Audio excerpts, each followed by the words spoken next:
In this clip, we're going to add some final details to the tree. So here we are back in Zbrush, and I'm pretty much left the mesh where it was before. And at this point, I want to add some final details.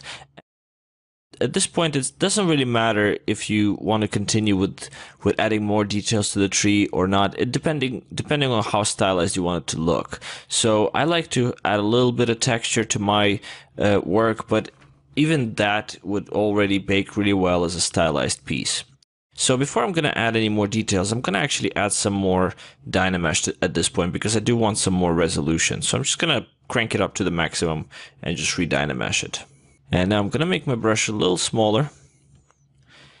I'm going to select Orbs Crack, and for my smoothing, I'll select the peak, Smooth Peak.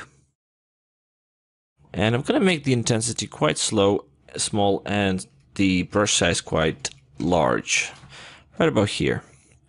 And maybe add a little bit of lazy radius to my Orbs Crack here. And just before I start adding the details, I'm just going to delete the morph target and store it again so I have a fresh morph target on the mesh. So let's go ahead. I'm going to go ahead and just start adding a little bit of those finer details here and there. And that's just to sell the idea of a texture. I don't want to overdo it because if I put too much texture into the tree, it's going to start looking too real. And I want to sell the idea of a stylized art. And again, it doesn't have to be textured at all. If you want a more, very cartoony Disney style look, you might want to avoid adding any texture at all. But I prefer adding a little bit. And just for the purposes of this tutorial as well, it's good that you learn different techniques. And again, this is the part where you can, experiment with textures. It doesn't have to be lines. I prefer lines, but you can add, maybe some noise or things like that. But the most important thing about stylized art is that you don't want to add texture everywhere. You want to just to add it at the crucial points. And what I'm doing right now is I'm just adding the texture only at the meeting points of the mesh. So it just sells the idea that it's, a little bit textured, but the majority of the tree will not have the texture. And I can play around with the size of my brush a little bit, make it slightly bigger.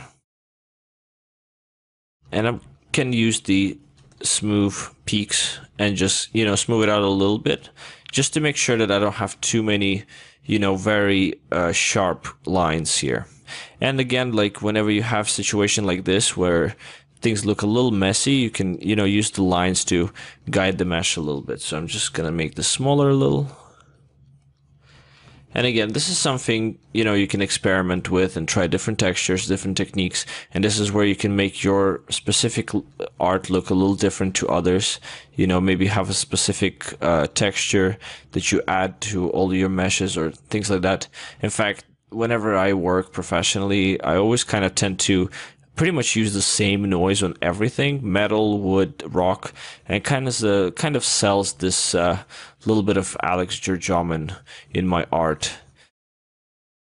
And it kind of keeps consistency. Even when I work on the realistic things, I kind of use the same noise pretty much everywhere, just to give a little bit of a trademark to my art. It looks pretty good. So yeah, again, I'm not overdoing it. I'm just giving it a little bit of texture. It's starting to look a little real, but not too real. And my favorite stylized art is, this sort of merge between reality and style. So I like a little bit of realism in my stylized art. So I prefer to have quite stylized shapes, a little bit of texture, but still quite cartoony looking meshes.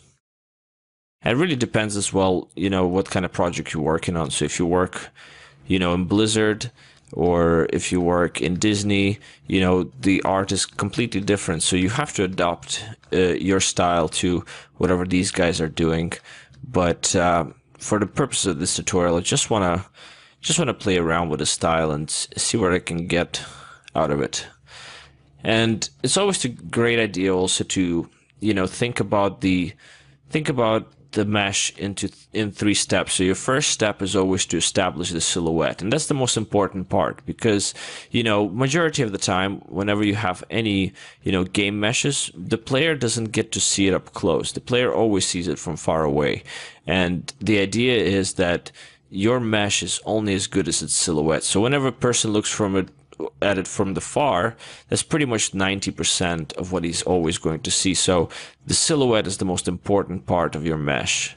After that comes the medium detail, and the medium detail was the alpha that we added, some of that texture, and that really also really important, because as soon as the player gets kind of close to your object, he will see what it is. He'll see that's a tree, and he'll want to see what it's made of. So the medium detail is quite important. But then the finer detail, like this is more for for very hero objects. Whenever you get close to them, you can see them. If this was a tree far away, I wouldn't even bother to to add any of this kind of detailing to it. Another thing you can do is you can go ahead and just make the brush a little smaller. You can add little bits of scratches, maybe make it a little deeper. And just gonna try here. Maybe even smaller than that. And that's just to give a little bit of a break to the pattern here. You can even try using slash brushes. So I'm gonna select one of the orbs slashes here. Make it slightly less intense. You don't want to overdo it, but it kind of sells a really nice thing. And again, you don't necessarily need to add these steps. I'm just trying to show you as many techniques as possible, just so you can play around and see what you like most.